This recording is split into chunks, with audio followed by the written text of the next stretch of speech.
So what went wrong with a lot of companies like Front Row, Doubtnut, which got shut down after the COVID pandemic? The velocity is the challenge. You and I together can start an edtech company tomorrow. कोई कुछ नहीं है मतलब. But eventually when you have to hit scale, that's when it starts becoming hard. And what do you think went wrong with Byju's? Companies don't die of starvation, they die of indigestion. They chew and eat more than they can handle. And I think that was the situation in Byju's as well. EdTech industry में like who are like now the top 2-3 players? I think the one company that's on the rise is Physics Wala. But I find it very hard to like say with conviction that this company will continue. When you're a small fish, don't try to work with a shark. Razorpay is probably the largest. उनका story बहुत interesting है. Flipkart offered to integrate Razorpay with their platform when Razorpay was very young. And the most interesting thing out of this was that the Razorpay founders declined. Netflix is a very interesting company because it's very hard to understand its business model. Look at that as a customer acquisition strategy. Now Sacred Games का cost था 100 crores और Sacred Games के कितने episodes थे 8. मान लेते हैं total उनका 10 घंटा था. So they spent 10 crores per hour for generating that content. So do you think it can become profitable in the next few years?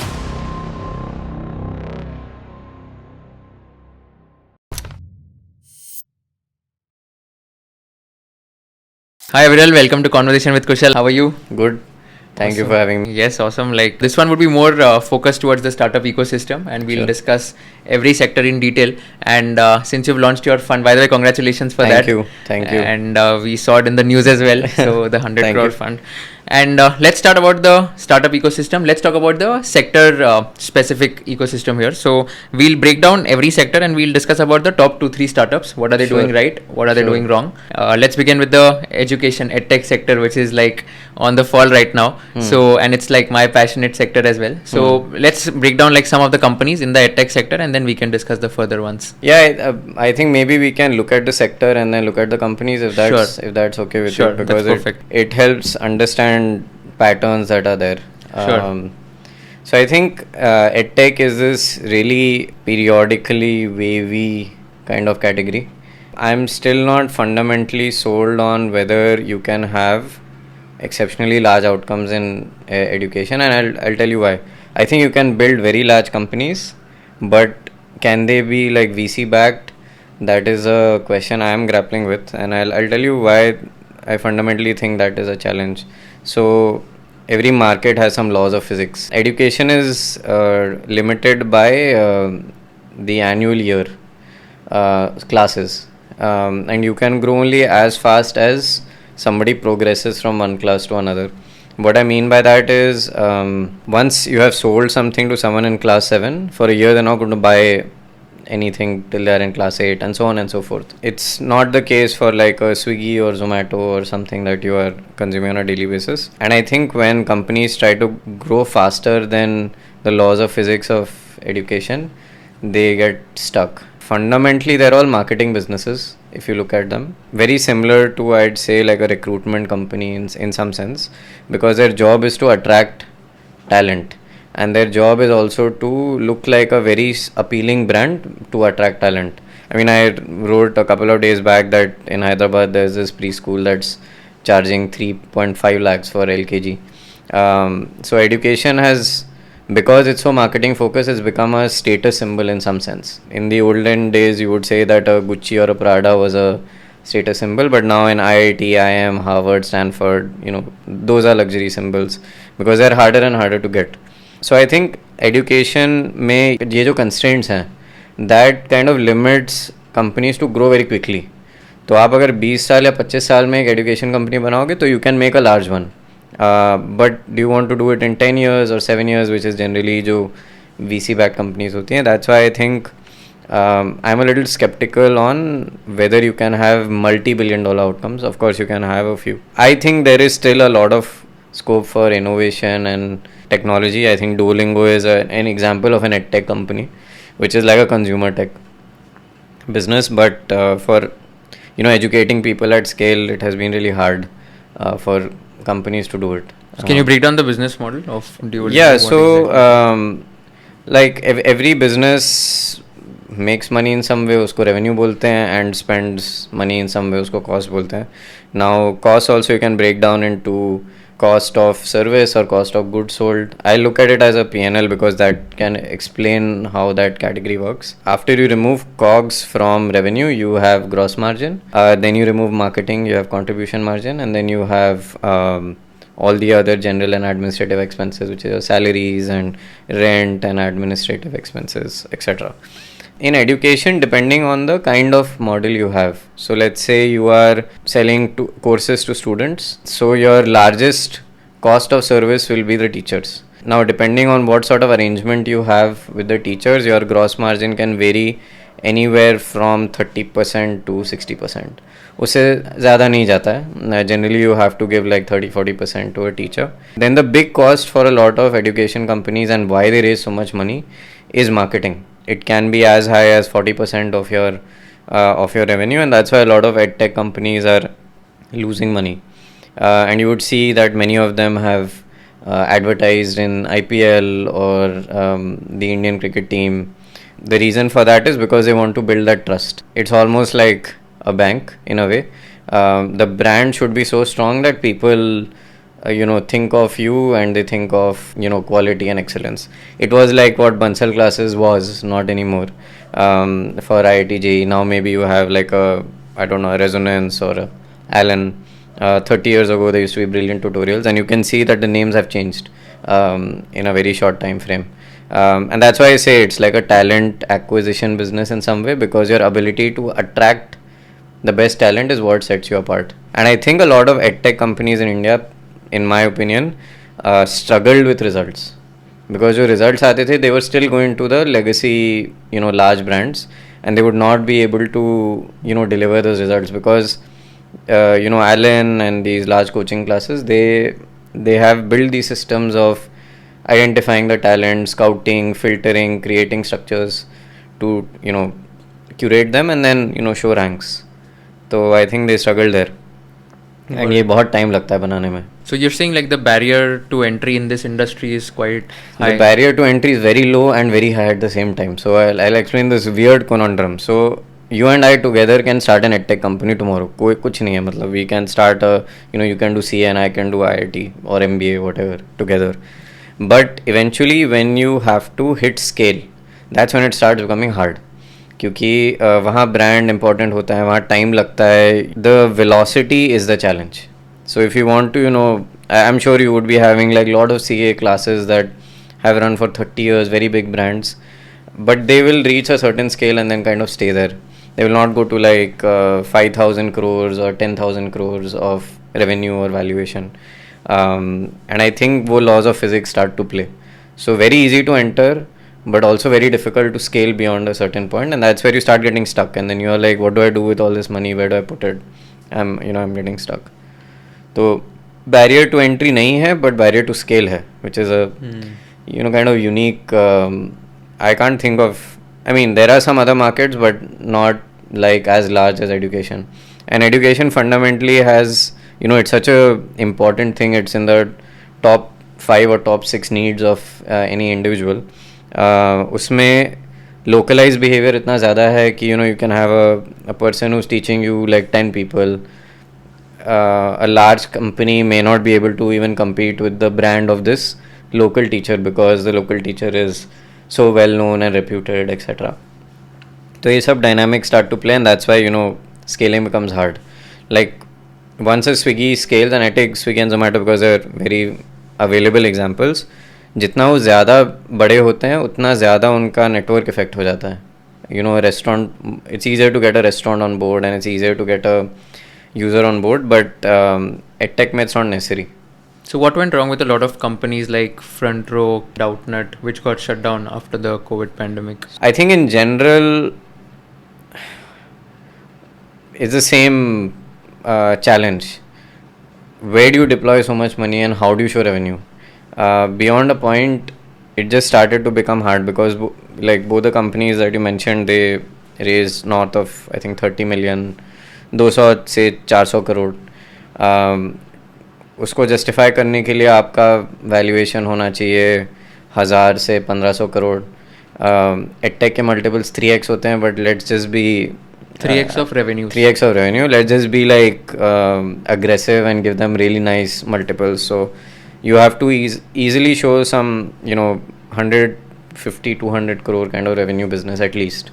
And like I said, at that scale you start to get challenged. So I think they all started to struggle. Doubtnut was an interesting company. Like specifically, I think they were solving a real problem, but the question there is, how do you go out from doubt solving and pick other things? So India में actually 3 layers of education है. One is your primary, which is your जो school में पढ़ाते हैं. Then is your secondary, which is like books around it and things like that. And then your tertiary, which is your coaching classes, tuition.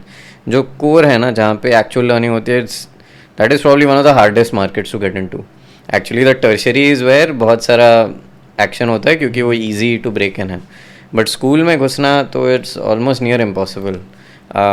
So that market is very hard to crack, and that's where actually most of the profits lie. And you will never see, except maybe like a DPS, I can't think of many examples of where school chains have scaled, but you'll see like some premier schools in cities where they'll have like 200 kids, but they'll charge like 2 lakhs a year or something. तो आपका एक class से ही 4 करोड़ आ रहा है और आपकी 10 class हैं, तो आपका 50 to 100 crore business है in a city only with like 1000 kids. So it's a very lucrative business even at that subscale. But that's where I think the real profit pools are. Outside there's a lot of competition, customer acquisition, ये सब होता है. And that's where most of your edtech firms play. But if someone wants to start a school, like the reason you're saying it's difficult is because of high capex, capital expenditure. Yes, right? Yes, high capex. There's a lot of other things like real estate. It should be large and etc. etc. Capex obviously is, it comprises of that. But उसको चालू करने में ही इतना बहुत सारी challenges होते हैं. Yeah, I know like some schools in Mumbai, they also charge 25 lakhs per annum. Yeah, absolutely. And I was just shocked कि 25 lakh एक साल का.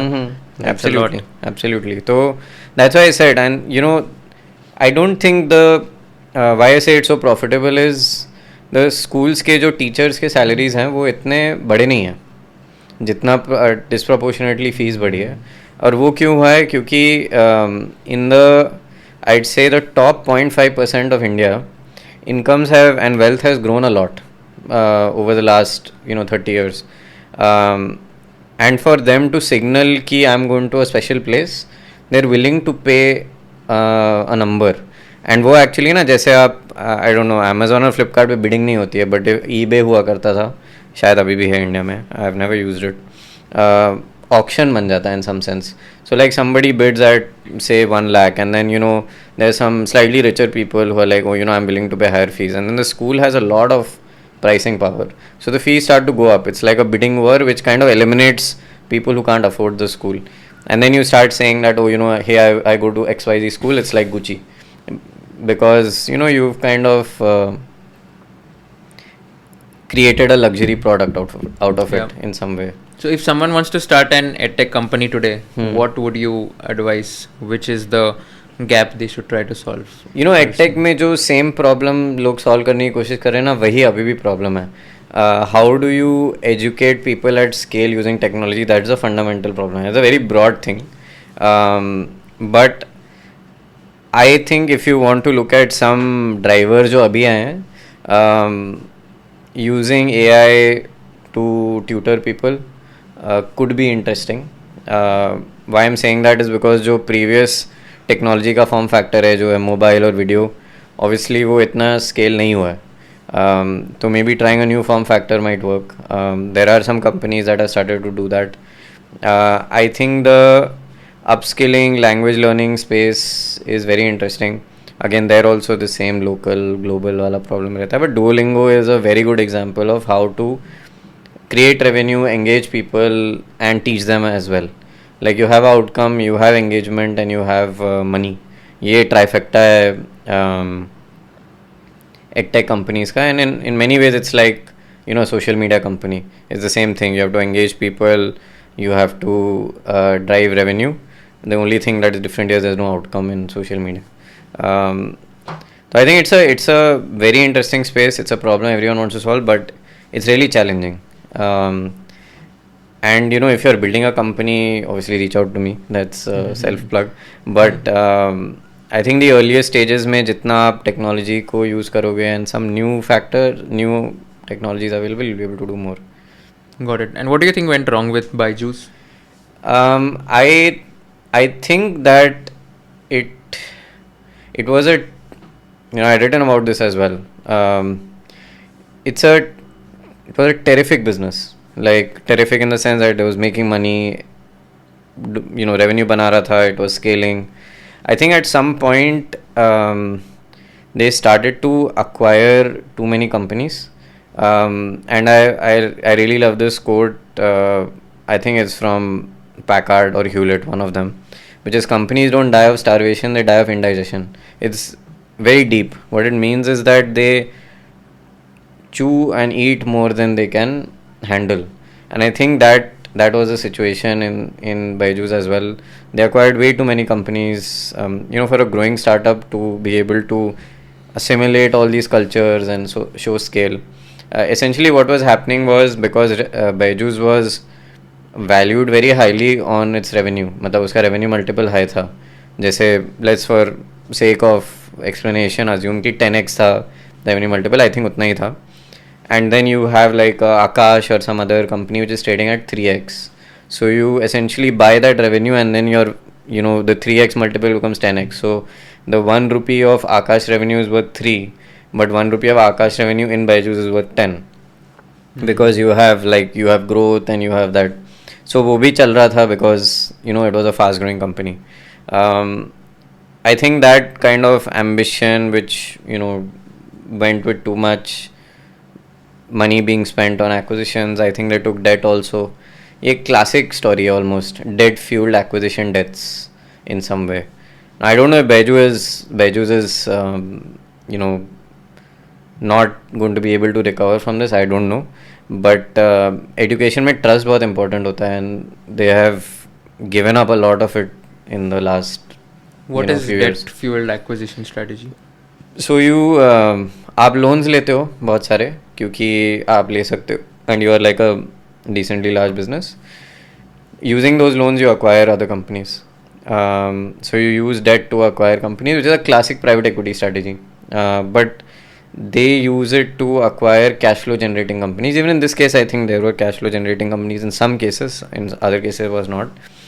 And वो वर्क करता है क्योंकि आप जो लोन लेते हो, आपका लोन का इंटरेस्ट रेट मान लीजिए 9 या 10% है. I'm just taking an example.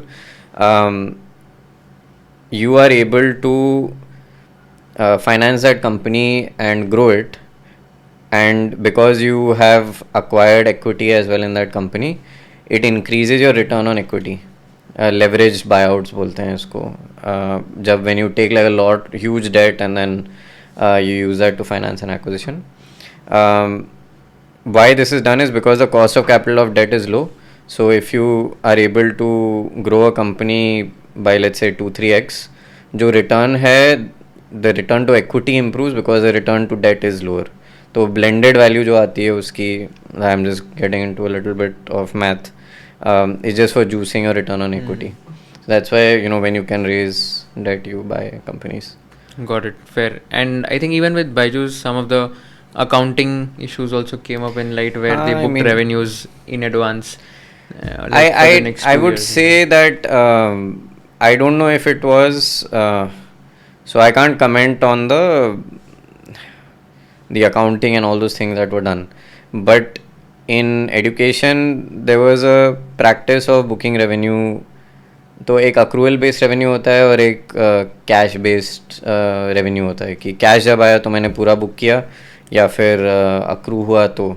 So a lot of edtech companies would sell courses for like 3 years and let's say 3 lakh का है 3 साल का, they book the whole thing in the first at the instant, although they have to like accrue it over 3 years. Now if you are disclosing that you're doing cash based accounting, I think it's just like a way of reporting. But I don't know if there was like something more than that. Got it, fair. And edtech industry में like who are like now the top 2-3 players, and what do you think have worked for them? I think the one company that's on the rise is Physics Wala.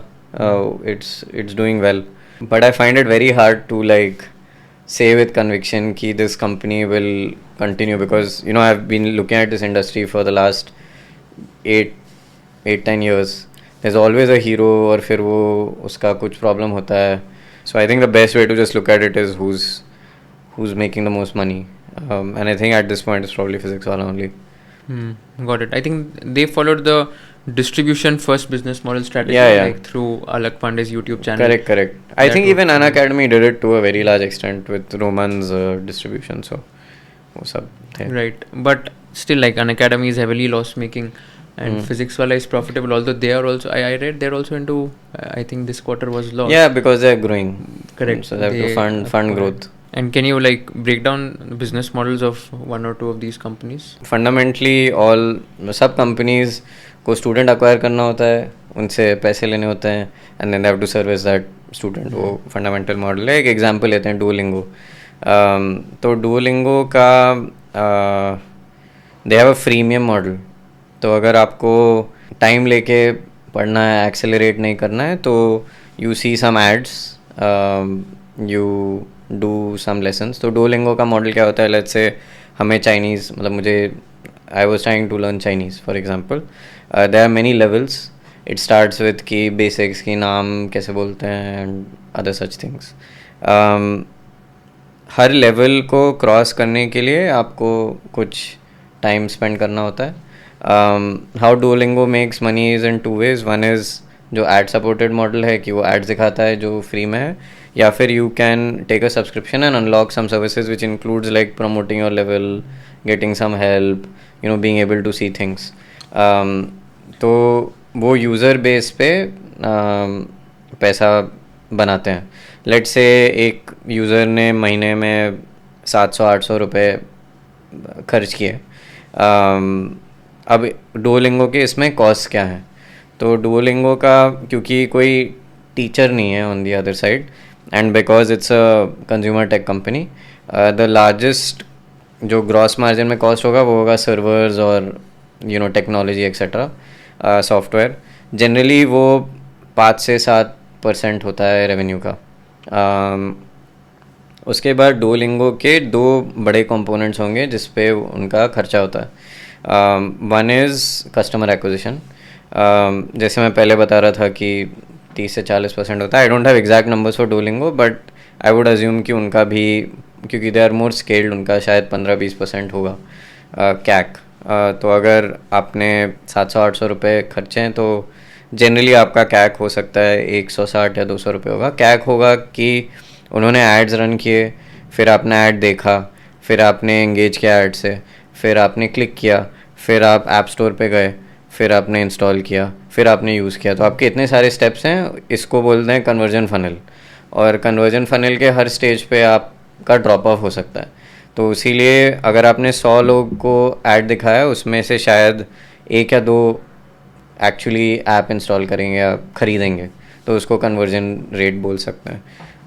तो आपने वो 100 के लिए 200 रुपये खर्च किए, पर आपको, या 400 रुपये खर्च किए, पर आपको 2 लोग मिले, तो your acquisition cost is like 200 rupees मोटा मोटा. यू कैन, मतलब ये नंबर्स एग्जैक्ट नहीं है, बट मॉडल यही है Duolingo का. फिर उसके बाद उनका सबसे बड़ा कॉस्ट है जो वो कंटेंट जनरेट करते हैं जिससे हम एंगेज करते हैं, और creating that whole thing. So what are the lessons to give, what are the things to do, all those things are somebody is creating it. And क्योंकि इतने सारे languages हैं और इतने सारे levels हैं, it's an enormous amount of R&D that they do.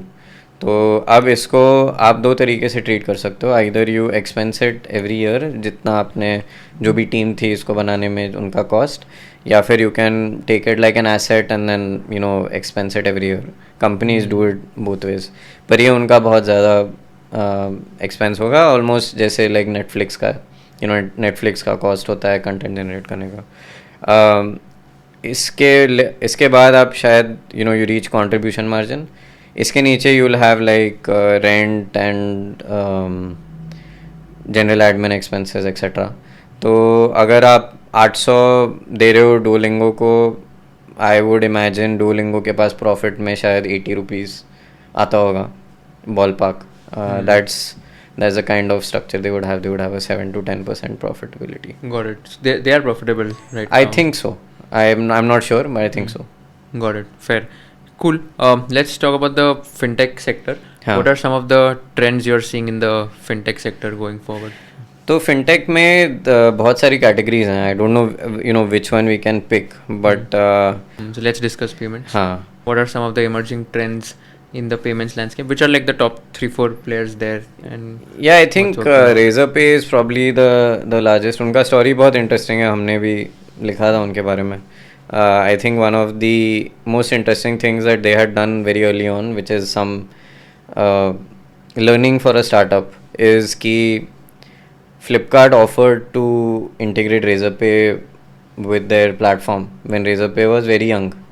And the most interesting thing out of this was that the Razorpay founders declined. Now you'd wonder why they would do that. और इसमें मतलब एक कहावत है कि when you are a small fish, don't try to work with a shark. I'm not saying Flipkart is a shark, but I'm just trying to tell you कि बहुत बड़ा तो whale use कर सकते हैं, just non-aggressive. क्योंकि whale अगर fish के साथ काम कर रहे हैं तो fish का पूरा resource whale को service करने में चला जाएगा. And they will not be able to do anything else. So they would have essentially just been building for Flipkart. They would have not been able to productize. Which is a very interesting, anecdote that Harshal had shared with me.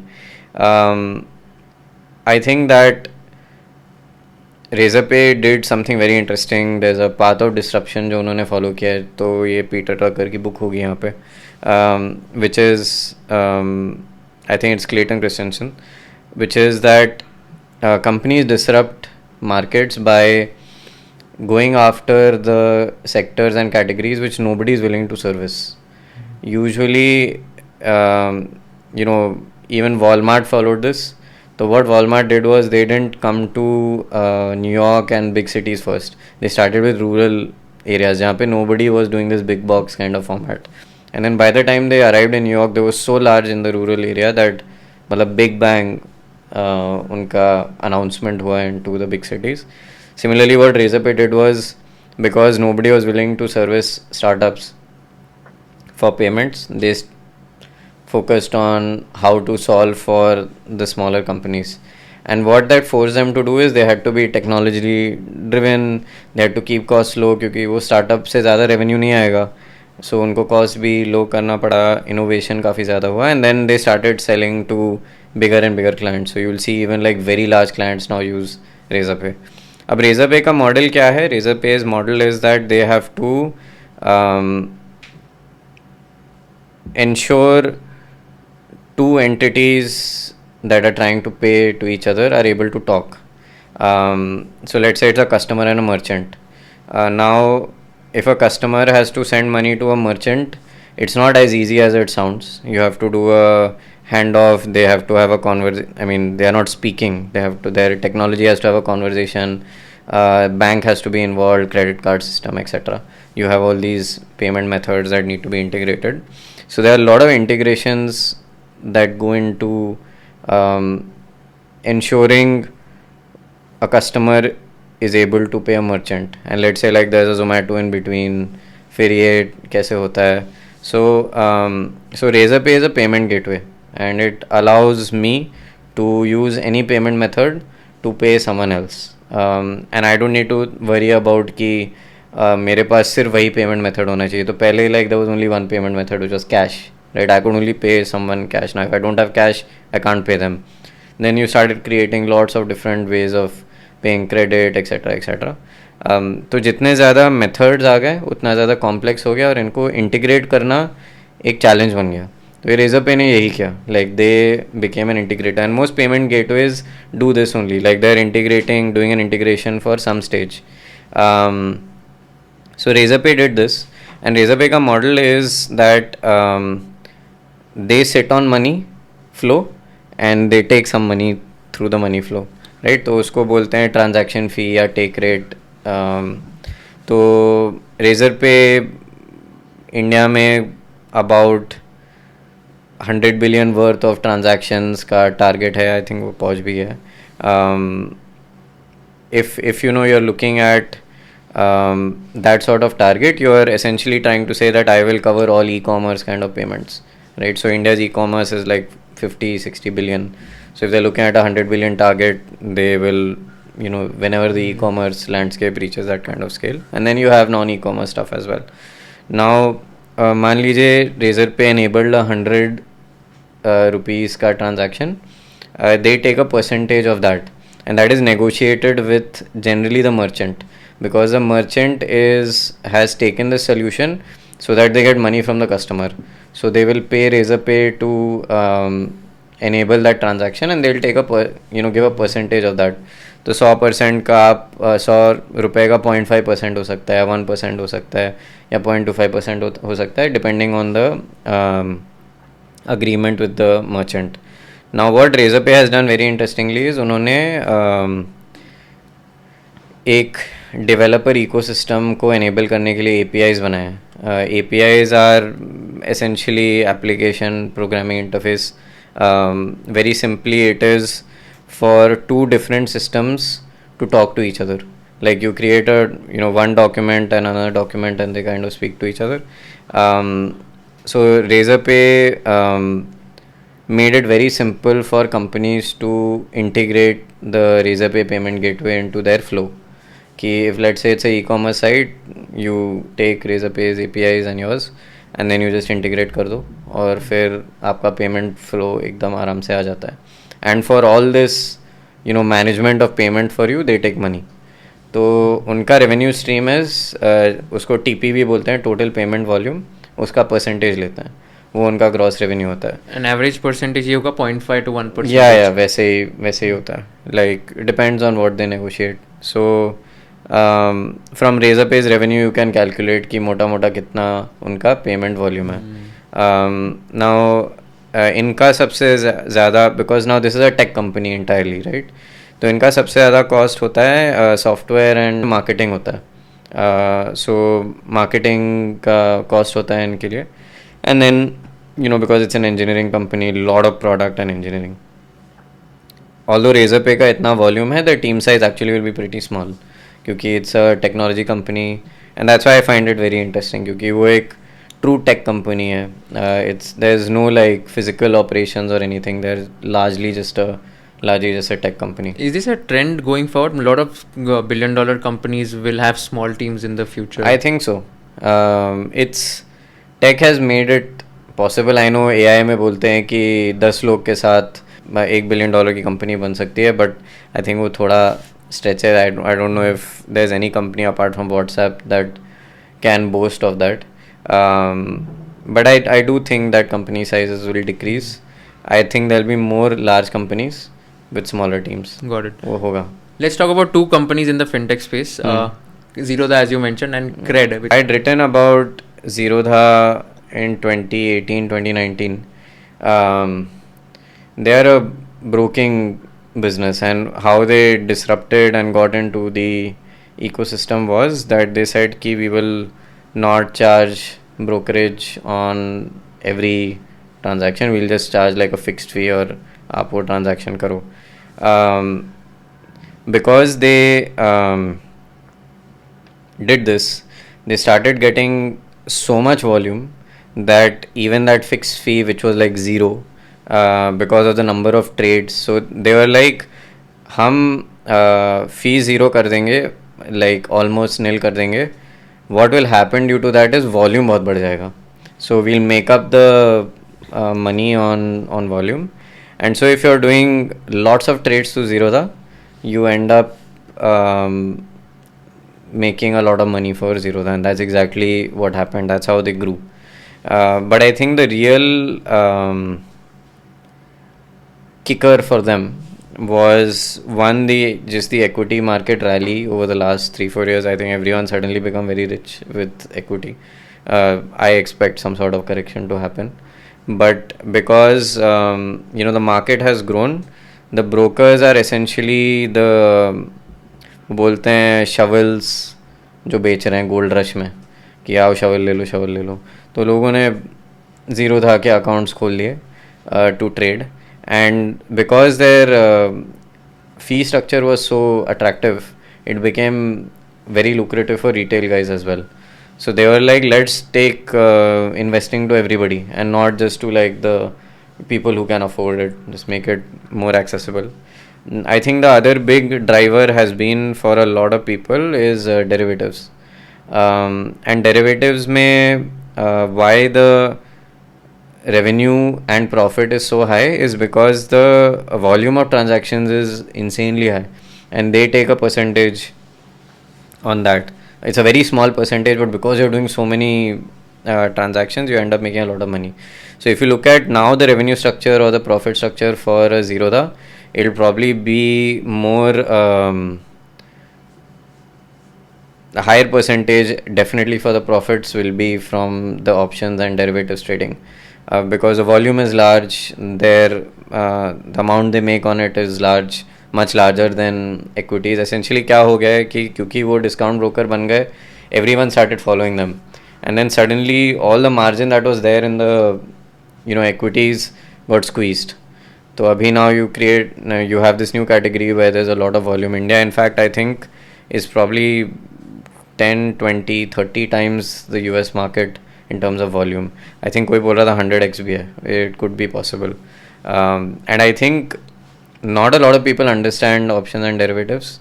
There are some hedge funds like Jane Street.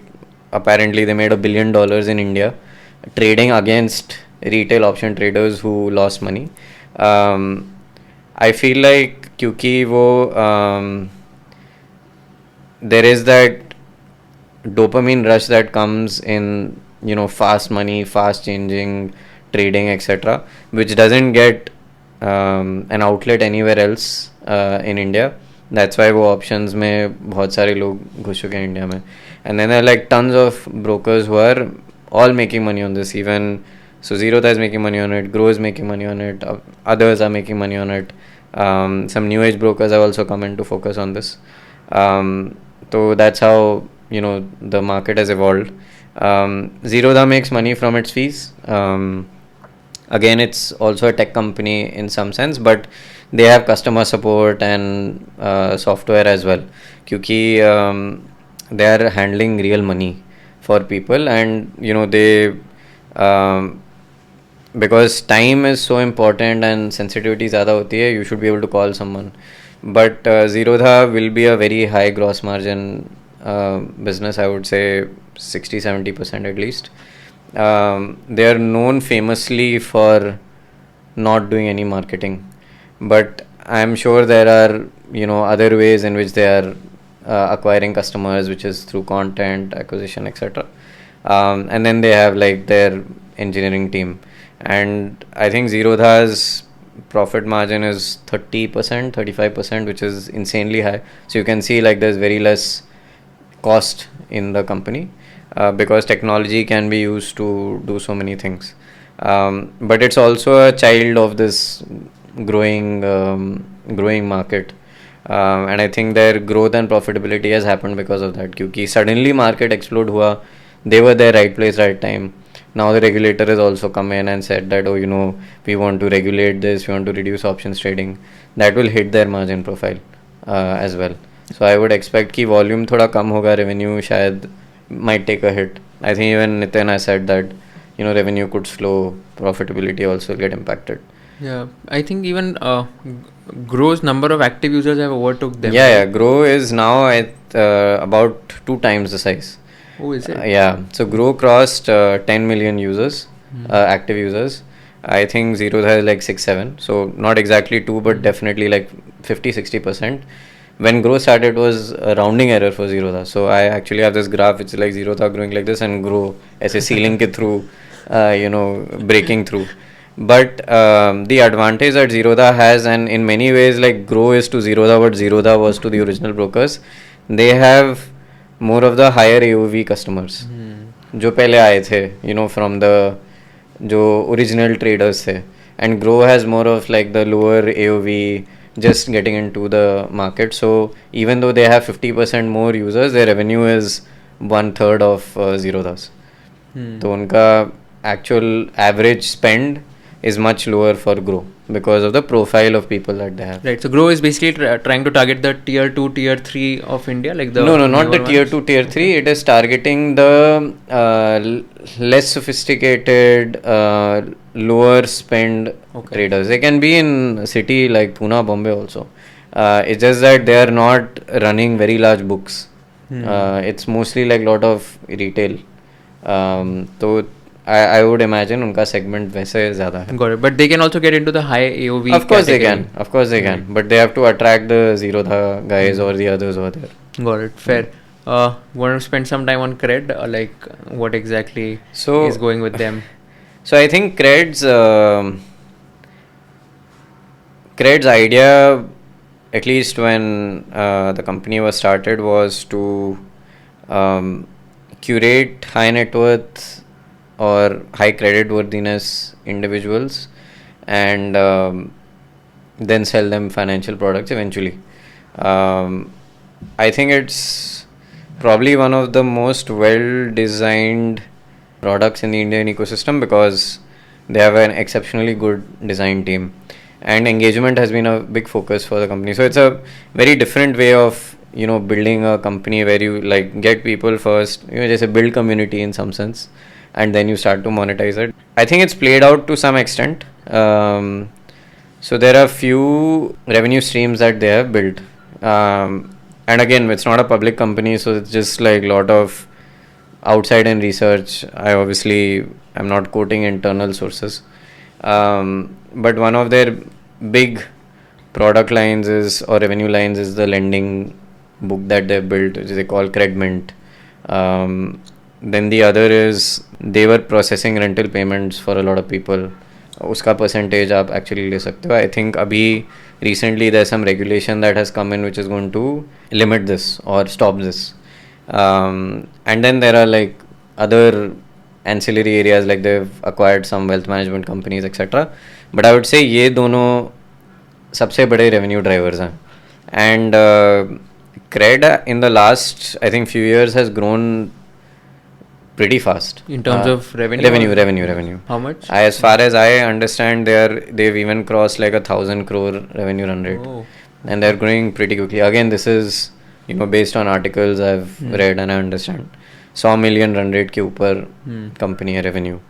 And this is coming primarily from lending. And this I think this rental payments business. How is Cred making money? So Cred has got these high credit worthy users. You can assume it's like this lead origination platform. They would have tied up with a bank or they have their own book, I don't know, but there is some source of capital. The leads, obviously, because they have been qualified, high credit worthiness, low default rate is the assumption. They make interest on these loans. So they lend to each other, like no, there's no P2B lending. So there is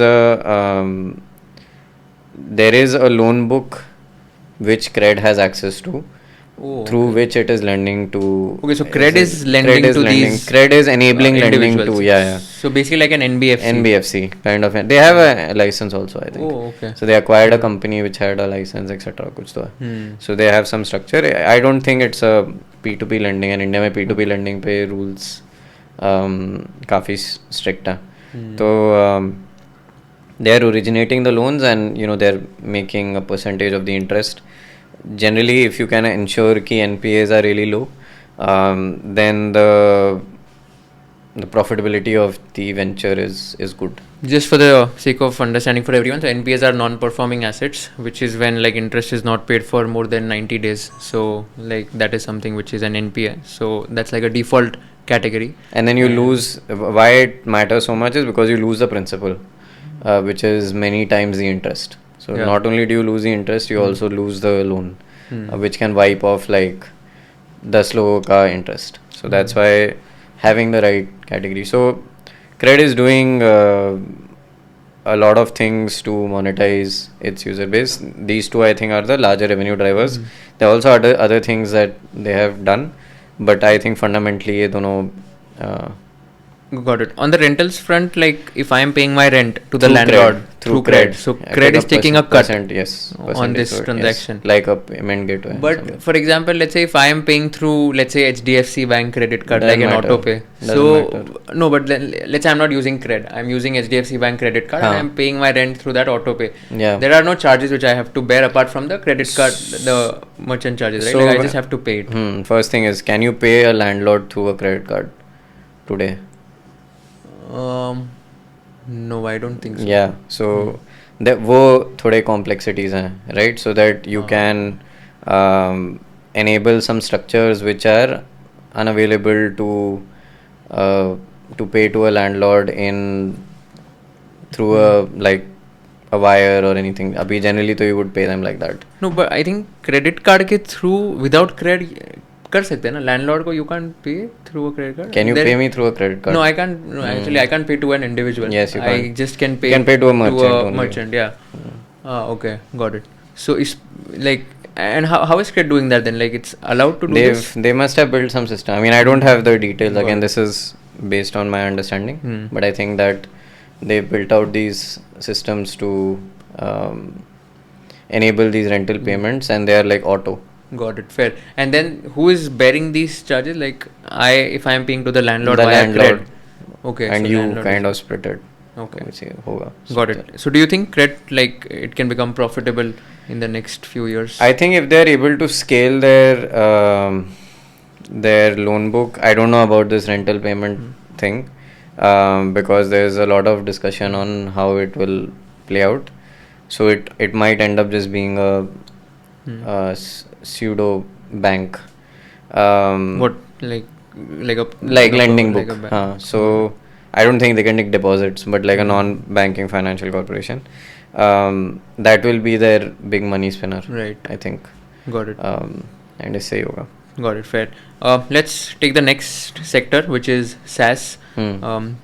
So let's talk about SaaS. If you can explain people in simple terms what is SaaS, and then we'll talk about the companies and their business model. SaaS is, I would say, is again also very broad sector. Fintech जैसे ही है. Again, it takes like majority of the funding in India. What SaaS is it stands for software as a service. What that means is that if I want to do something in an automated manner using software, I have two options. One is I build it myself or I buy it from somebody. And increasingly we've decided to buy it. So Adobe Photoshop is software, Freshworks is software, Zoho is software, and so on and so forth. Microsoft Office is software.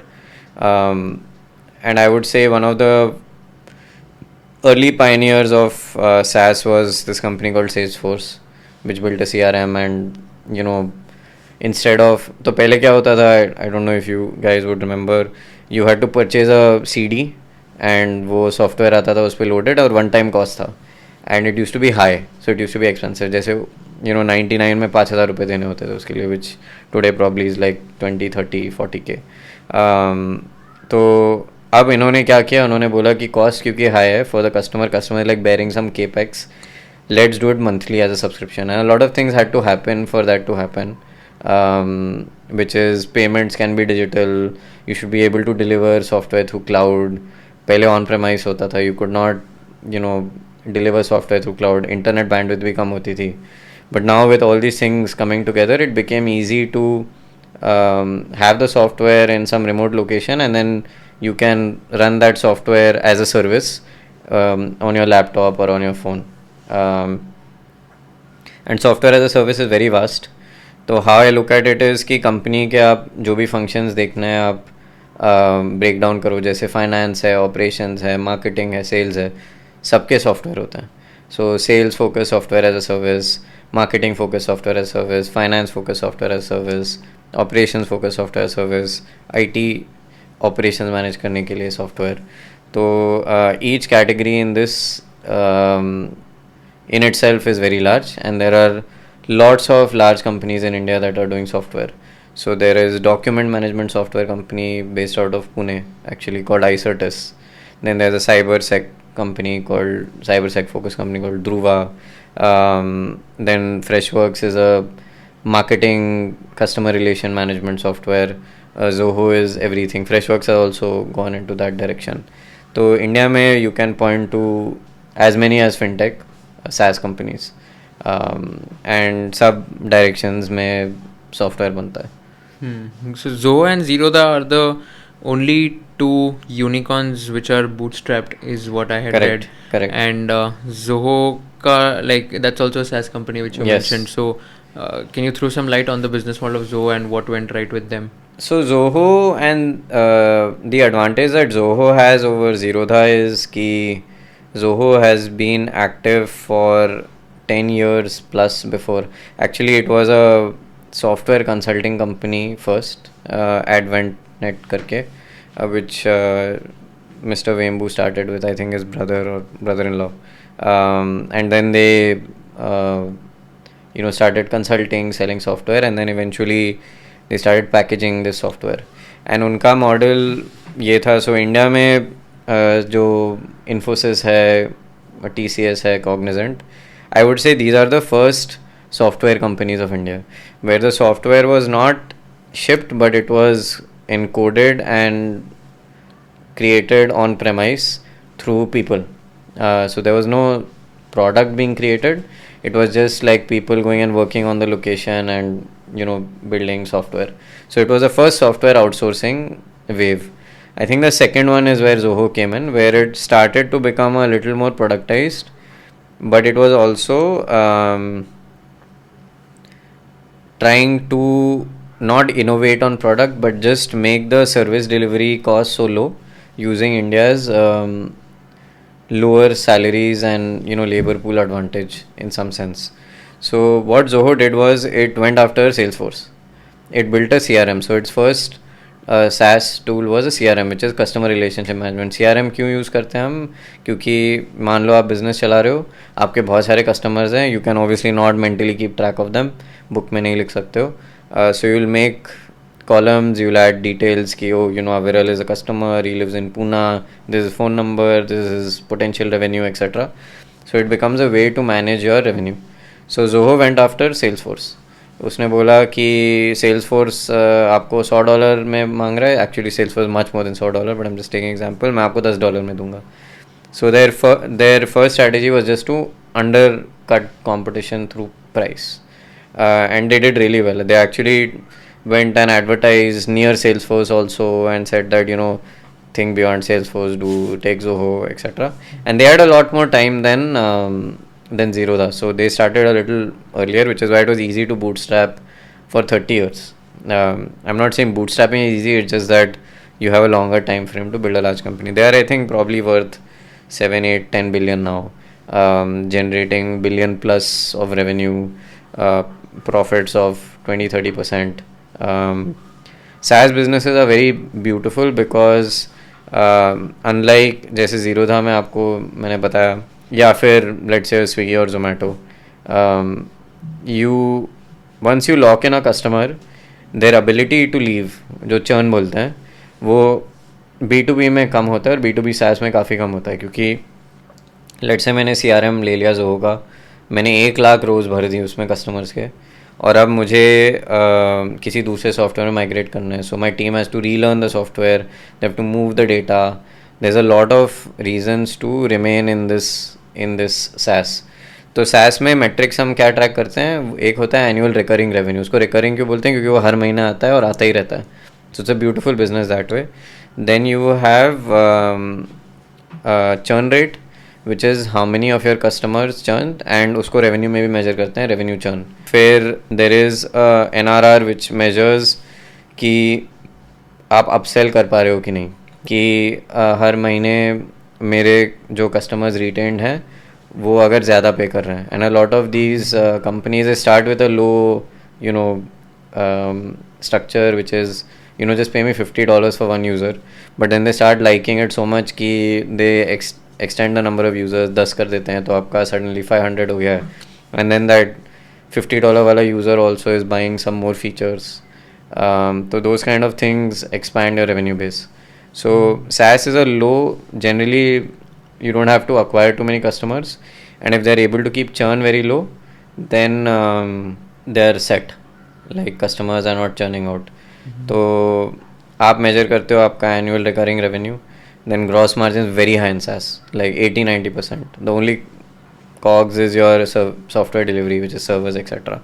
फिर marketing is a big cost, but again almost in all businesses you can assume a third is always marketing revenue. I've seen like good businesses have 10, थोड़ा growing businesses have 30%. तो आप 30% निकाल लो, and then general admin is probably like 20-25%. So SaaS businesses have extremely high net profit margins when they have reached their kind of scale, like 25-30%. So they get the highest revenue multiples. तो edtech में लो है क्योंकि profit margins कम होता है, SaaS में high क्योंकि profit margins ज़्यादा हैं, क्योंकि companies are valued based on earnings not based on revenue. तो आप 10x का रेवेन्यू कर सकते हो क्योंकि आपका ग्रॉस मार्जिन इज़ 40%. तो SaaS में the valuations tend to be quite good from a revenue perspective. So revenue का 10x multiple is the average SaaS में मिलता है. It keeps changing, like there's this Bessemer's SaaS index that tracks that also. I think अभी वो 8 या 7.5 to 8 में चल रहा है. What is this index? So it measures a basket of SaaS stocks in the US, and so the index itself is a measure of their price, but it also has a breakdown of what is the SaaS multiple, what is the average churn, what is ARR. It tracks all those things as well. Got it. So अगर $1 billion का revenue है तो $10 billion की company है SaaS की. तो Zoho आराम से would be a $10 billion company. And same अगर एडटेक में $1 billion का रेवेन्यू है तो वो $3 billion तक मैक्स की होगी. Correct. Got it. Fair. There is also some rule of 40, no? In SaaS. Yes. So the EBITDA margin plus growth rate should be 40%. That's the rule of 40. It was popularized because ये pattern देखा. तो why this rule of 40 is there is because if you're growing very fast, you can afford to have less margin because you're spending more on marketing. तो आपका अगर EBITDA 10% है तो आपको 30% grow करना चाहिए. Grow as in revenue wise. Revenue growth, yes. Okay. So you and should this is annual revenue growth. Annual revenue growth. So now if your profit margin 30%, then it's okay if you're growing 10%. And why this rule exists is because sales marketing में आप ज़्यादा spend कर रहे हो than profitability. Right, got it. So बस यही है. It's just like two contrasting or conflicting levers that are. Any similar rules or metrics you follow before investing in companies? ऐसे कोई metrics? I mean, we have a pretty detailed model that we are using at each stage to identify interesting companies. तो आप क्या क्या देखते हो? Like कौन से numbers देखते हो, ratios देखते हो और किससे बड़ा क्या होना चाहिए? तो pre-seed में तो कुछ ऐसे ratios हैं नहीं. Correct. But you have like 3 major parameters, which is founder, market and company. And in all of them you are actually looking at the future. कि इसका potential क्या है, इसने past में क्या किया है. Similarly in the market, what's today the market like, what's the potential. In the market you can model a lot of things. On the founder it's a little harder, and on the company it's probably even harder because they are literally like just a piece of paper generally when the company applies. Specifically SaaS mein I told you like the key things. What's your recurring revenue, obviously your top line. What's your growth, how much revenue are you retaining, what's churning, what is your upsell kind of motion, how much is your sales and marketing percentage, and then what's your EBITDA. SaaS businesses are actually quite simple in that way क्योंकि उनके levers बहुत कम होते हैं. उनका lever essentially यही है, अच्छा product बनाओ, उसको बेचो, बस ख़त्म. उसका logistics और ये सब, a lot of complexity that is there with e-commerce businesses is generally not there. जैसे if you look at like a D2C brand, they'll have like they'll have inventory costs, they'll have COGS, they'll have logistics, they'll have payment gateway costs, etc. और ये सब बहुत different dimensions में होता है. फिर उनको marketing भी करनी है, उनको physical sales involved है, वो भी करना है, उनको team भी manage करनी है. So there are more levers in some other businesses. So SaaS businesses are थोड़ा pure.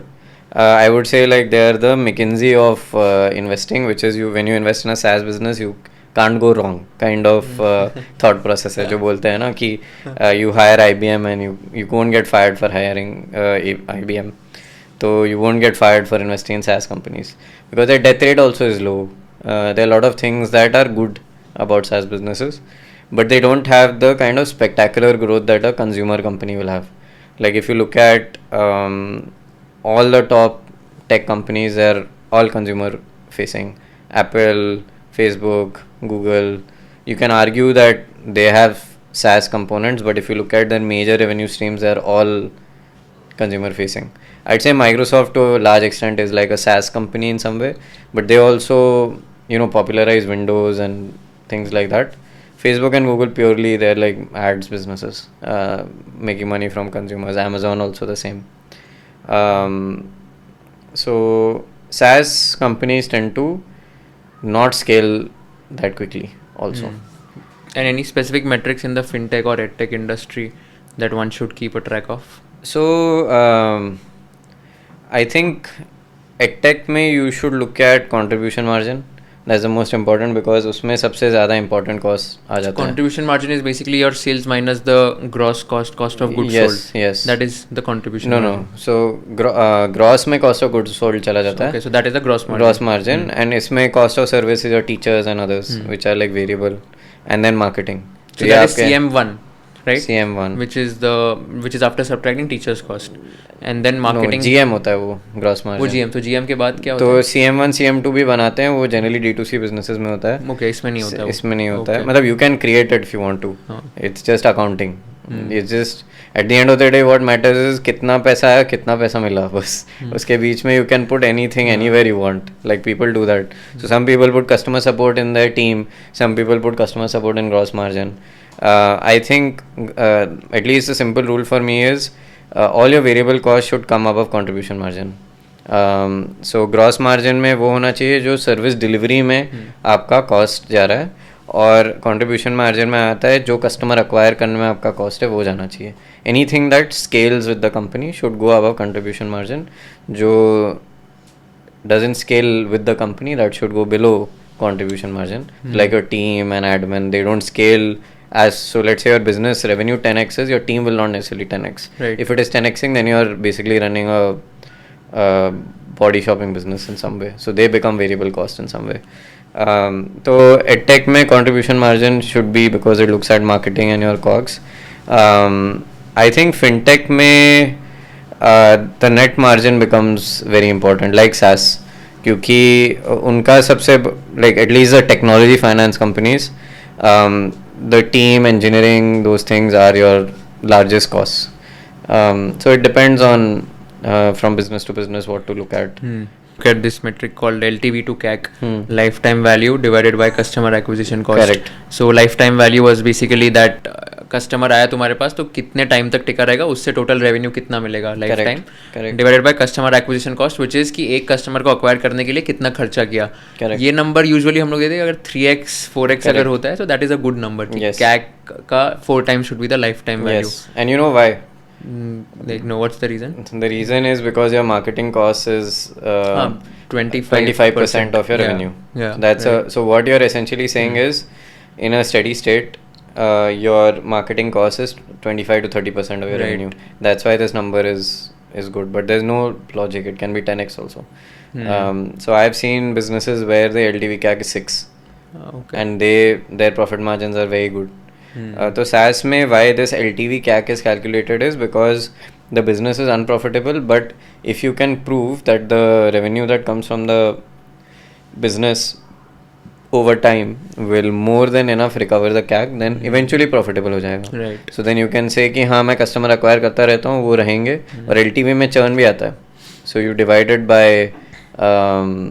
how many customers you expect to churn. So जितना ज़्यादा churn होता है उतना कम आपका LTV हो जाता है. Right. So one way to do it is you see the average lifetime of a customer, and there's an interesting anecdote I can tell you. It's a hack. So if you're ever buying a subscription business, see what is the annual cost, annual price that they're offering you, and the 1 month price that they're offering you. Generally the annual price is the at a discount. Correct. It's not usually 1 into 12. if it is 6, that means their lifetime is 6 months. 6 as in like so monthly the ratio, to annual? Annual to Annual monthly. to monthly, sorry. So the ratio is 6 months. Why they're saying that is because why they have kept this number is because on average they expect people to stay for 6 months. So if you pay 6 months, you are profitable for them. So if you have noticed, Netflix का annual नहीं होता है, तो उनका churn बहुत low है. ये this is now how to find out what is the health of a business through their pricing strategy. And I like doing these things. ये जो look at everyday numbers and try. I enjoy this a lot. So the initial days when I used to write, a lot of people used to love these guesstimates which I used to do. Some people working in those companies would be like, तूने तो हमारा P&L calculate कर दिया है, हमें भी खुद पता नहीं तुझे कैसे मिला. So this is a very interesting thing in SaaS. So look at the ratio of the annual cost of that subscription. It can be anything. It does not need to be a software. It can be any subscription, and what they are charging for a month. That will tell you how many months people are staying on average. So very healthy retention businesses don't have this ratio. 12 ही होता है. अच्छा. तो Netflix पे monthly है सिर्फ. Monthly है सिर्फ. They don't have an annual to monthly ratio. 6 months का भी नहीं है उनके पास कोई. नहीं मतलब of course they उनका कोई ऐसा प्रोसेस नहीं है जहाँ पे 12 to 1 month का ratio is not 12. I mean, there's no incentive for anybody to buy a got it. annual plan. So YouTube Premium, for example, so YouTube Premium maybe like again there is monthly, then there is 6 months and there is 1 year. हाँ, so what are the prices if you can check? Prices हमें को याद नहीं. देखो. This can be an interesting YouTube Premium का क्या है? Monthly is so monthly is 129. Yes. Annual is 1290 10 times. Yes. 10 times, right? हाँ. Check Netflix. Yeah. मैं जो बोल रहा था, mobile only plan. You can put this on also. Monthly price 149, yearly price 1788, 12. Oh yeah. YouTube का क्या था? 10 था ratio. So YouTube Premium is basically 1 month is rupees 129. Yes. And 12 months is rupees 1290, which is a 10x. So they basically have a LTV of 10. मतलब their average lifetime is 10 months. Got it. And Netflix का आपने बताया exact 12 है, exact 12 है. So annual. So there is no incentive. So they are like, I don't want to lock you in because I know you will stay with me. Okay. तो YouTube ने lock in किया है क्योंकि उनको लगता है वो 2 महीने में कट सकता है इंसान. I think Hotstar का also will be like that. Some businesses have 6 का ratio. Some businesses have 3 का ratio. Which is like bizarre. So good. Basically the best one is कि 12 times होना चाहिए. Correct. Which means they are very solid product. Got it. Education businesses में in fact वो जो B2C वाले consumer facing business है उसमें ऐप डाउनलोड्स हम लोग वो भी देखते थे, DAU to MAU ratio, DAU to MAU, correct, daily active users upon monthly active users. Correct. इसका रेशियो कितना होना चाहिए हम लोग? I think 25%. इट डिपेंड्स यार. So it depends from business to business. So first you have to understand what use case frequency business is it? Is it a daily use case frequency, weekly use case frequency, monthly use case frequency? उसके basis पे you can understand how to which metric is important. So for example in shorts अगर लेते हैं, हाँ, तो उसका daily so उसका DAU Maui बहुत high होना चाहिए, मतलब more than 30. It's a daily 30%. Yeah, 30%. That's like जैसे SaaS में retention होता है वैसे. I'd say Netflix is like more like a wow kind of business. So wow is weekly active users because it's not like rose Netflix देखोगे but हफ्ते में देखोगे. Right. Maybe even like if you're doing if you're using some financial planning app, you might use it monthly. Yeah, Mint will also be daily, like yes. ET Now. Any news, any social media, anything that is a daily habit will be daily. So you look at DAU MAU. So अगर Netflix का DAU by MAU लो है, इसका ये मतलब नहीं है it's a bad business because you'll have to look at its WOW by MAU. Correct. क्योंकि that's the real metric to look at. So you have to ask a question in terms of how what's really important. Netflix is a very interesting company because it's very hard to understand its business model. Like generally, I mean, you know it's a subscription company, but where are the costs? It's content. So I had actually taken this example because we were talking about Netflix. when Sacred Games had launched, they said they spent 100 crores on Sacred Games. Now, how could you look at that as a customer acquisition or a retention strategy? So Netflix का business model क्या है? Fundamentally, Netflix business model is generate new content so that people stay on my platform or people join my platform. बस यही है. तो content is their marketing in a way. Obviously, they amortize it and things like that. So I thought of how do you value a customer, and क्योंकि Netflix में fundamentally you can watch infinite, correct? There is no time limit, but there is a time limit, which is you, right? You can't watch more than X number of times. So I looked at this segmentation, very interesting things came out of it. So let's say you watch Netflix for an hour a week, okay? Although Netflix is 24/7 available for you, you don't have that much time. So you are a 4 hour per month customer, right? Now 4 hour per month customer matlab Netflix ka, let's say you have taken their premium plan. I know it's 699 or something, just for maths 800 kar leta hai. So 200 rupees per hour is your is the revenue you are generating for Netflix per hour of content consumed. ठीक है, तो so Netflix needs to have 4 hours of content for you, so you are satisfied, and that's like about 3 rupees per minute. ठीक है. Now Sacred Games का cost था 100 crores और Sacred Games के कितने एपिसोड्स है? 8. मान लेते हैं टोटल उनका 10 घंटा था. So they spent 10 crores per hour for generating that content, or your cost per hour right now is 200, right? So 10 crores per hour content generated, 200 rupees per hour revenue generated, matlab cost, and so you need to acquire 10 crores divided by 200 customers for it to be profitable.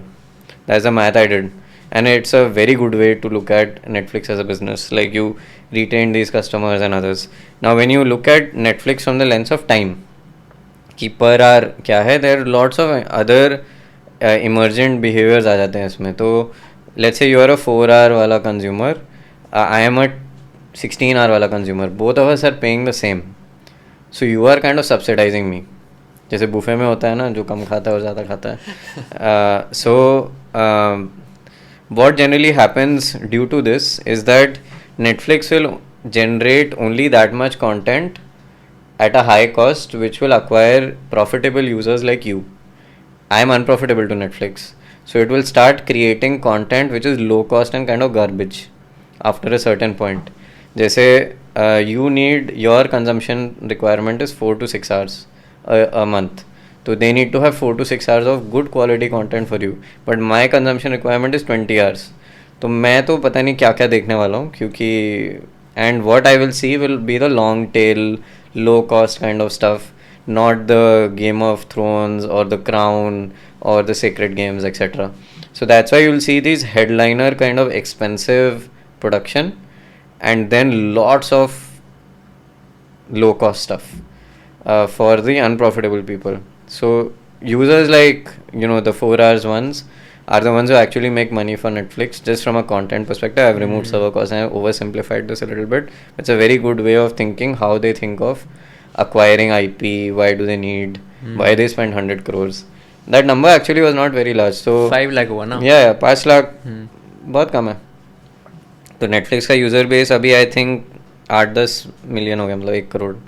So with each this mega production, if they can acquire like 10 lakh log, it's very solid. Yeah, right. That's very interesting. Let's quickly discuss about the quick commerce industry as well, which is also like the hot topic, especially after Zepto coming in. A lot of people are saying it's not sustainable, ये लोग players टिकेंगे नहीं market में, and all these statements are coming up. What are your entire thoughts on the model of quick commerce? So like everyone was forecasting that this will not work. I myself was very skeptical. One of the fundamental reasons was that if you study history enough, you will see that every bull market in the startup ecosystem has some hyper local company that becomes big and then it crashes. Quick commerce क्या hyper local business ही है. So even if when you go back to the 90s, when India में इतना नहीं था investing, US में that first big .com bubble was there. There was this company called Webvan that was promising 30-minute deliveries at that time of anything and everything, CDs, groceries, सब कुछ. They were worth 6 or 7 billion, and then they got sold for nothing. They went bankrupt. And I kind of joke that the sign of a bubble is when there's a hyper local company that's heavily funded, and this just didn't happen then. It happened in 2016 when 2014-15 जब India का first big cycle आया था. Swiggy was created, still survives today, but there were other companies that nobody knows now. There was a company called Runner, which got merged into Zomato. There was a company called Tiny Owl, which I don't know, I think it got merged into Runner, which got merged into Zomato. Then there was a company called Pepper Tap. All these companies raised $40-50 million then. जब India का ecosystem आज से probably 1/10 size में था. And none of them survived. The only one that survived was Swiggy.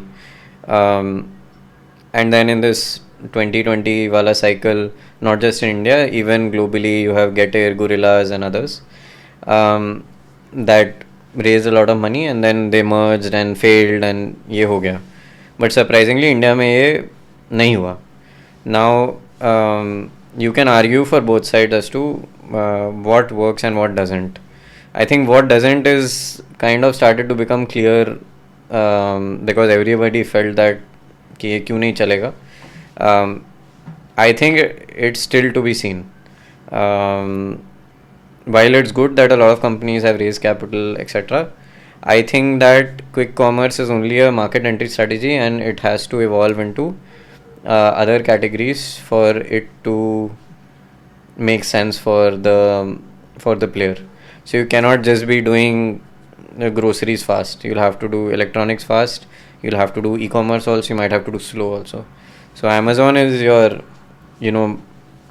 SKU composition is very high. Whenever you look at any e-commerce company, there's a trifecta of 3 C's that you should look at: catalog, convenience, and cost. Every e-commerce company spikes on one of these. So the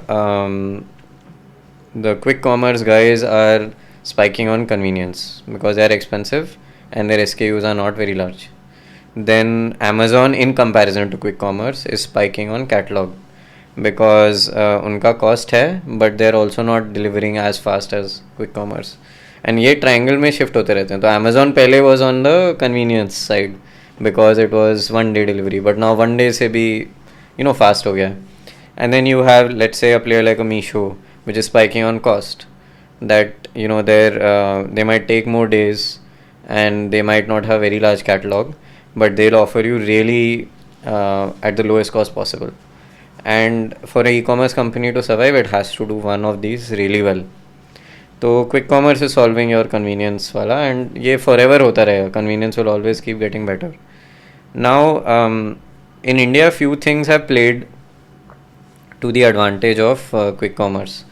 One is there's a very high density of people and there's an already existing supply chain of last mile where जिसको हम किराना stores बोलते हैं और किराना entrepreneur जो हैं जो किराना stores चलाते हैं, who are able to bring products to people's like doorstep के पास and then just delivering them is very easy. So even around my society there are like so many dark stores because density बहुत high है. So the cost of delivery falls. In the US, because distances are large, so that's an issue. The other is labor costs are low. So there's this kind of a disparity that these businesses are leveraging. One is extremely rich people and the other is not so rich people. So the not so rich people are employed through this and the rich people, value that convenience so much. Because for someone to go out of their house, they have to take their car out, they have to get through traffic, In some cities, there's pollution as an issue, roads may be a challenge. They don't want to go through that pain. So there are a lot of advantages for this kind of persona to do this quick delivery. Now there are two questions here. One is there enough number of people of this persona who exist for this to be extremely large? I think that is a question mark right now. The second is, if you actually look at prices between quick commerce, slightly slower commerce, which is like 2 ghante, 3 ghante, and your one day, there's a vast difference. And like the quick commerce players are pricing much higher, not only delivery but also price of products, because they need to they will have more perishability क्योंकि जल्दी देना है, they need to keep more availability, inventory planning करनी होती है, those kind of things. There the Indian consumer is price sensitive, and I've already started to see a lot of people saying that quick commerce mein I'm spending way too much money, I'd rather go to the grocery store, or I'd rather buy from somewhere. Now I see the big threat to these newer players from an Amazon type company, because they are so deeply embedded and entrenched in logistics, because they know how to deliver to you. All they need to do is how to deliver faster to you, and Amazon already started doing it. मैंने किताब मंगाई Amazon से 2 घंटे में आ गई, right? Those kind of things have started happening regularly now. So for the quick commerce folks, they'll have to expand, especially ones that are standalone. अब इनका business model क्या होता है? They essentially are they will have something called GMV at the top, which is the value of goods that is sold. Gross merchandise value. Then they, because they are like a retailer, like a kirana store or somebody, but they are able to buy wholesale, they will have some margin from who they have procured the product. Let's say Pepsi se liya unhone. Pepsi is the product manufacturer or the distributor of Pepsi. They'll say we'll take 12% or 15%. I think wholesale mein at max you can get 15 to 20% of margin in consumer. So they make 15% of the GMV, and that actually is the revenue, because uske jo upar hai, it's so large. I don't know if you should count it as cost of goods or just like some expense for passing a good through your system. Now after they have got this 15%, the next big variable cost is the people who deliver these goods. So their the labor involved, the petrol cost, depreciation, etc. Some of the quick commerce players have started to outsource this to like at least some logistics players, or in some cases where the inventory is managed. So you have your logistics cost, which is the cost of labor, etc., which generally can be like 3-4%, and then the space that is being managed, etc. At this stage, actually, a lot of these players are just like kind of positive on the store, which is like a 3-4% maybe. जैसे आपने 100 रुपये के goods बेचे तो आपका to your before team cost you get probably 3-4 rupees, and then you have your team and marketing and all those things. So a lot of these companies are burning cash, obviously, because the stores themselves have just got profitable. Now the question is, the store is profitable on these prices, will they be able to sustain these prices at this price? Will TAM be the question? I think there will be people who will be willing to pay for it. My bigger question is, are there going to be enough such people? If not, how will they figure out keeping this model alive but also charging lower prices? तो आपका the time to deliver becomes your lever कि अच्छा मैं थोड़ा ज़्यादा time में deliver करूँगा, which allows me price. इसमें डिलीवरी फीस वो एक है सोर्स ऑफ रेवेन्यू. फिर अभी जेप्टो वगैरह पे तो एड्स वगैरह भी आते हैं, काफी एड्स आ गए, और अभी बहुत सारे प्रोडक्ट्स टाइप बोट के साथ टाई अप किया है, देन अदर कंपनी के साथ tie up. These tie ups are just like just better economics for them fundamentally. So a few things they can do to expand revenue. One is ads obviously, but you have to have your core business in place. हाँ मतलब वो अगर नहीं चल रहा है तो ads आप किसको दिखाओगे? Right? Your core business is not working. Who will you show ads to? Yeah. So ads obviously is like good revenue. I think the other thing that a lot of these e-commerce companies eventually start to do is white labeling. Like they sell their own products. So उसका margin बहुत high होता है क्योंकि इसमें though you are selling someone else's product, but if you are selling your own product, then you can make more money out of it. So for example, let's say something like a Zepto or a Swiggy launching their own e-commerce brand. Then they have started doing some. जैसे Swiggy for its food business, at least in Bangalore and I think in some large cities, they started doing meals for you from their managed kitchens. Okay. They had built this stuff out. I don't know what's the status today. So it's like it's from Swiggy's own like cloud Swiggy, kitchen. Yeah, Swiggy's and they are packaging it and doing it. So Swiggy could start selling their own coffee, their own sandwiches, etc. But do you think people will buy these? If the quality is good, of course. But then they are getting into a different business line. They're getting into the food business. Right? जैसे Amazon का Solimo है.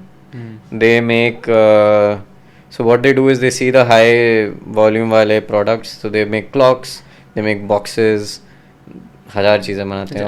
Amazon, yes, they have their own brand. What is it called? Solimo. Okay. So Amazon has also invested in companies like Appareo, retail, and all. वो तो that is an FDI requirement that you can't be a wholesaler as a foreign company. So they are their kind of subsidiaries. So they are compliant with the law. But in the US, it's their themselves that they are selling. No, but then this also creates a conflict of interest. Of course, right? Because Amazon is promoting products of Appareo retail only. Yes. So that's also like. But they have so much power that the other sellers are like, okay. Right. क्या कर सकते हैं? So you think these players are going to survive and they will do well? I think there will be consolidation, like always.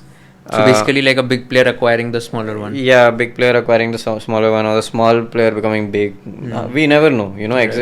ये सब execution plays होता है क्योंकि इसमें सबको पता है क्या करना है, कौन सबसे तेज और कौन सबसे अच्छा करता है और who is able to unlock that cost.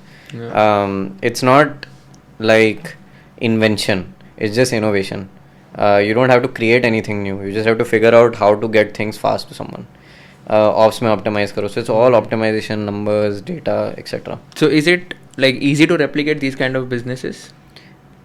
Easy to replicate meaning what? मतलब अगर मेरे को शुरू करना है तो मैं कर सकता हूँ? नहीं, इसमें capital बहुत ज़्यादा होता है ना. So if you're a great fundraiser, of course, like if you have the ability to raise 500 crores on day one, yes, of course, you can.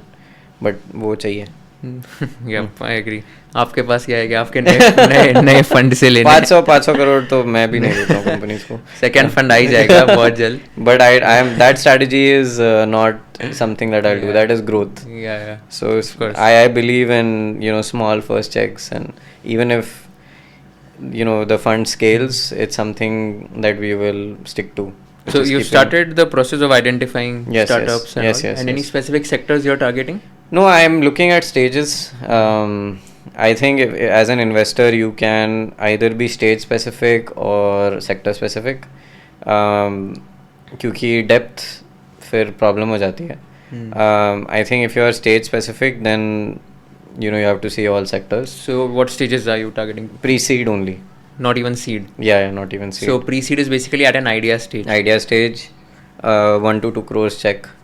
Valuation of maybe 15 to 20 crores. That's the stage. Got it. And like what's your process of identifying? Like so companies will apply through a form that will run through an algorithm which I've built. They will filter companies of interest based on those parameters. Then I invite them for an application which will be more detailed. They'll talk about their vision, mission, what market they are in, uska details, their team ka details. That will also go into an algorithm. All this obviously I'm going to look at as a person, but it's allowing me to use technology to give me leverage. I think venture firms have venture is a very good business model. It's like a SaaS business only. because you can invest in companies over a long time period and that patient capital is available for you. Technological innovation in venture has not been very high. So I see like a new kind of emerging manager or fund manager who does different things to filter out companies. And I think pre-seed में क्योंकि specific company के data points कम होंगे but इतनी सारी companies हैं उनके in aggregate data points ज़्यादा होता है. You can build models to filter out and identify good companies. And again, it's not making the decision on my behalf. It is enabling me to make faster decisions. Got it. So why I'm building this is not for me, but to give the founder a seamless experience. So Amazon, when you are buying from Amazon, why do you go to them? Because they give you a seamless experience. You click a button and you get the product, right? Can you do venture like that, where all they do is spend very little time trying to fundraise and you do all the heavy lifting based on the data they've given you to come to a conclusion? I think in venture a lot of it is doing a lot of calls with the founders, taking many months, not giving them an answer. I want to make it rapid and fast for the founder as well, and I think technology enables me to do that, to give them an answer quickly. Yes, no, ठीक है. तो आप outbounds reach out नहीं कर रहे हो? I mean, yes, of course. Like if I find a founder who's interesting, I'll ask them to apply. It's not like I'll say, oh, I'll invest in you. They have to go through the process, but I can tell them that, hey, I am keen to see what you guys are building. Got it. Is it like a YC application process? I think the application is very different. So the application, so a few founders told, I'm taking feedback from them as well because we just started. One of them told me कि हम सब form में copy paste करते हैं, पर आपके form में हमें सब नया सोचना पड़ा और a large amount of things. So he even said that question 1, question 2 and then question 3 like a bingo question, like you're like, oh, I said something question 1 or 2, it should be consistent in 3. Yeah. So I have thought it very differently. I think YC is the gold standard in terms of scaled investing and their impact on the world is immense. And I think अगर आप entrepreneurs को enable करते हो तो आपका impact बहुत ज़्यादा है. But we are going to do it differently क्योंकि मतलब India is a different market and different approach. But obviously they are a very big inspiration. So what kind of questions you are asking in the form? एक offbeat कौन सा होगा? एक example. Offbeat कौन सा होगा? There are a lot of numerical questions which are like business focused. Questions. So I mean I tend to ask people what movie they like. It tells me a lot about them. Okay. That's an offbeat question. For someone like me who I don't watch movies, तो मैं क्या बोलूँ? देखते हैं, then that's a input. I don't know I'm not going to disclose how we are utilizing that. But then there are some other other questions, like why do you think you will fail? Or that's an interesting one. Like I get very interesting answers from that question. Like why do you think you will fail? And a founder who's aware about that is a very interesting person, because people think that founders take risks. Actually, good founders don't take risks. Good founders take a risk they understand and then manage it. So a person who understands कि इसमें flaw क्या है, कि risk क्या है, they'll be able to manage it better. That's what it kind of tells you. But there are a lot of other interesting questions, but these are like top two on my... Yeah, sure. No, wish you the best for your new fund. Thank you. I'm pretty sure it's going to be like super successful. Thank you. And thank you so much once again for spending so much time. It was lovely conversing with you as always. Guys, like we have not covered the public market segment, like the airlines industry or the FMCG industry. Maybe let us know in the comments if you want that part of the episode also. If there are more comments, round 3. If there are more comments, I can convince him to come once again on my channel. But thank you so much, Aviral. Like it's a pleasure talking to you, and I get to learn a lot of things from you. Thank you so much once again. Thank you. Thank you for having me. Thanks. Perfect.